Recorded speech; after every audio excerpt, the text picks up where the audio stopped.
100 words per minute for 10 minutes. 5 seconds more. Start. Madam Speaker, on this auspicious day of Vasant Panchami, I rise to present the budget for 2017-18.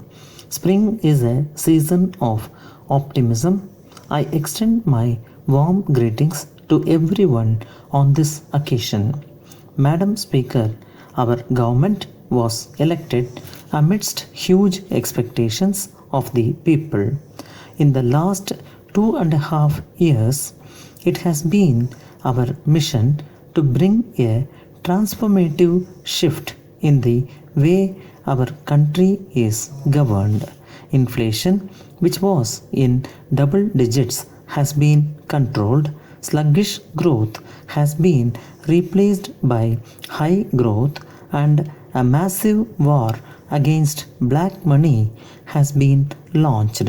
We shall continue to undertake many more measures to ensure that the fruits of growth reach the farmers, the workers, the poor, the scheduled castes and scheduled tribes, women, and other vulnerable sections of our society. Our focus will be on energizing our youth to reap the benefits of growth and employment. There are, however, three major challenges for emerging economies. First, the current monetary policy stance of the US Federal Reserve to increase the policy rates more than once in 2017 may lead to lower capital inflows and higher outflows from the emerging economies. Second, the uncertainty around commodity prices, especially that of crude oil, has implications for the fiscal situation of emerging economies.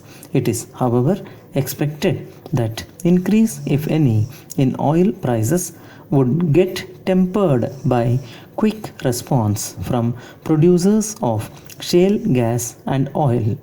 This would have a sobering impact on prices of crude and petroleum.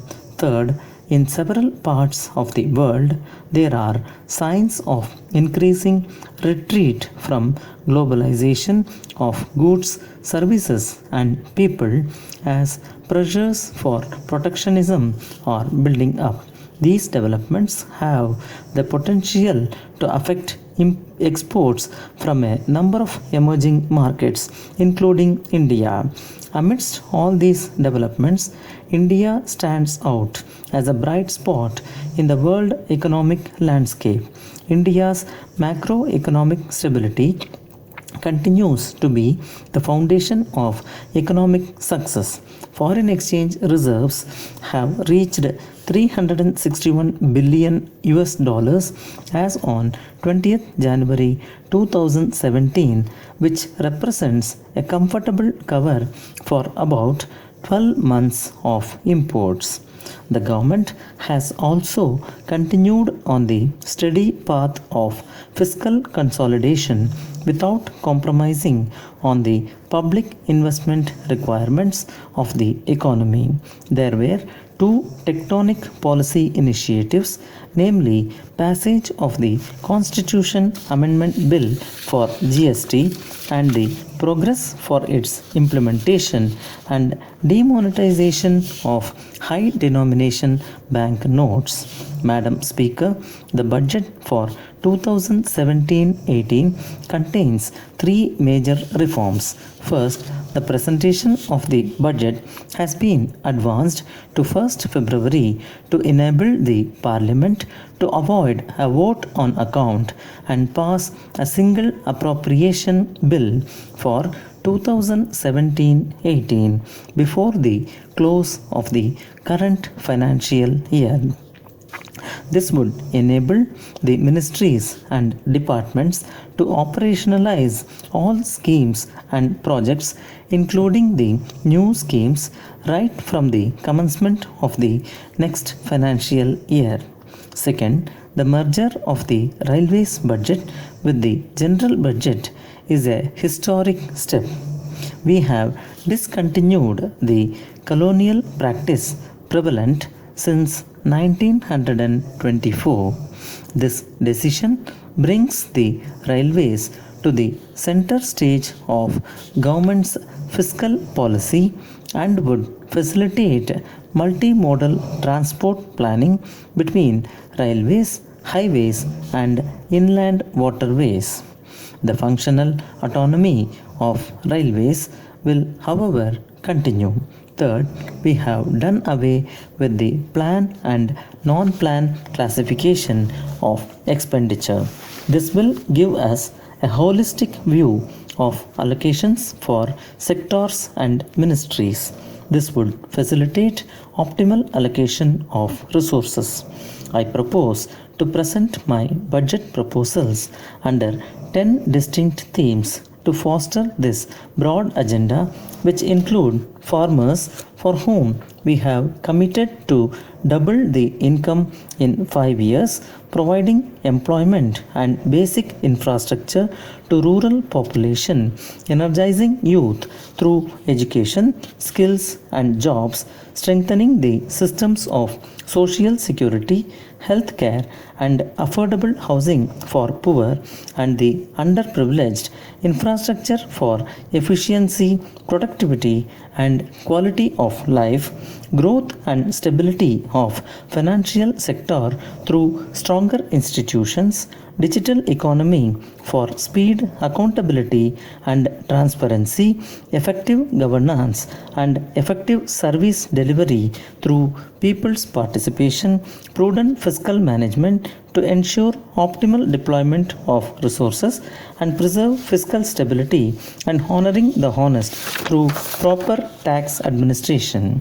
Our defense forces keep the country safe from both external and internal threats. A centralized defense travel system has now been developed through which travel tickets can be booked online by our soldiers and officers.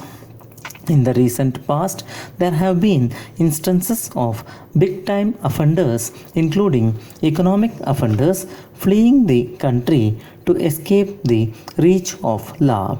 Government is therefore considering introduction of legislative changes or even a new law to confiscate the assets of such persons located within the country till they submit to the jurisdiction of the appropriate legal forum. India's tax to GDP ratio is very low, and the proportion of direct tax to indirect tax is not optimal from the viewpoint of social justice. From the figures, we can conclude that we are largely a tax non-compliant society.